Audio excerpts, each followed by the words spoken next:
It was a beautiful morning on the island of Sodor, and Emily and Ashima were getting ready to start their day. I wonder what kind of tasks Sir Topham Hatt is going to have us do today, said Emily. Whatever it is, I'm ready to do it to the best of my ability. Me too, said Ashima. There's nothing that you and I cannot do together. Emily and Ashima decided that they were going to go out to the round table to see if they could find any other trains that were getting ready to work for the day. It wasn't long before they came across Thomas, and Thomas had a very, very sad look on his face. Oh my goodness, Thomas, you look so sad, said Emily. What's wrong? I can tell that something's not right. Well, Emily, said Thomas, I was awoken way too early this morning by one of my friends who got an early start, but he was just being way too loud with his singing. I think I know exactly who you're talking about, said Ashima. I'm sorry that you were awoken so early. I wonder why he was being so loud. I don't know why he was being so loud, said Thomas, but I think I hear him coming up to the turntable right now. Somebody has to be the favorite. Somebody has to be me. James quickly pulled up to see all of his trained friends hanging out by the turntable. Hey, everyone, said James. Oh, hello, James, said Thomas. It's good to see you this morning. Thomas, why are you looking so sad on such a beautiful morning? I mean, I could just sing all day. Thomas was at a loss for words. He didn't want to hurt his friend's feelings by telling him that his singing had woken him up. Everything's okay, James, said Thomas. I think I'm just gonna carry on my way and make sure I get all my tasks done like I normally do. And he drove off. Well, that was certainly strange, said James as he pulled up to the turntable. I wonder if my friend Thomas is okay. I think I'm gonna go check on him and see.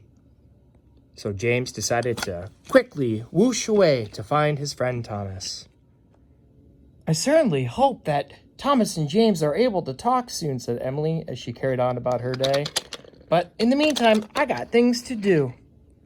Me too, said Ashima. Have a good day, Emily. James happily went about his day singing to himself, wondering if he was ever going to find his friend Thomas. He knew that he would be around here somewhere, so he searched high and low. James decided to look under the bridge, but Thomas wasn't there.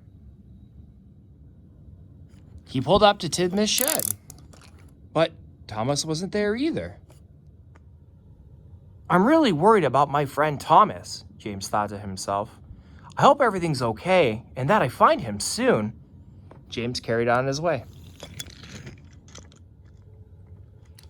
Finally, James had found Thomas, hanging out close to Tidmouth's shed. Hey, Thomas, how you doing? I've been searching for you everywhere. Well, James, if you want me to be honest, said Thomas, I'm actually not doing so well. I was awoken way earlier this morning than I was hoping to be, and now I'm really tired and it's hard for me to complete the tasks that Sir Topham Hatt has given me. Oh no, Thomas, said James. That's awful. Why did you have to wake up so early? What happened? Well, you see, that's the thing, James, said Thomas. The reason that I woke up so early was, well, it was because your singing woke me up. Holy tenderoni! Thomas, I had no idea that I had woken you up, said James. I will make sure that moving forward, I'm way more quiet and I try to sing and hum to myself if I wake up before all the rest of the trains. Hearing that made Thomas really happy. Oh, James, thank you so much. I I was afraid and scared to tell you the truth because I didn't want you to be mad at me. Thank you so much for understanding. Oh, not a problem at all, Thomas, said James. That's what friends are for. We should always be honest with each other, don't you think? Definitely, said Thomas. Now, let's get on to all of our tasks that Sir Topham Hatt has given us. I know that the day is still young. And with that, James carried on his way to make sure that he got the rest of his chores and tasks done, with Thomas right behind him. At the end of the day, Thomas was excited to get back to Tidmouth's shed to see all of his trained friends and talk about the wonderful conversation that he and James had had earlier in the day. Thomas, James, I'm so glad that you both had a chance to talk to each other, said Emily.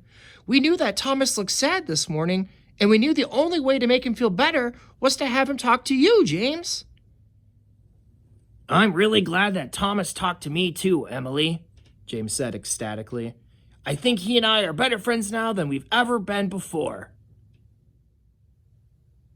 You got that right, Thomas said as he backed into Tidmouth's shed. And hopefully tomorrow I'll be able to sleep in since I was up so early today. All the trains in Tidmouth's shed laughed at Thomas's funny joke, and they went to bed, ready to work again tomorrow on the island of Sodor.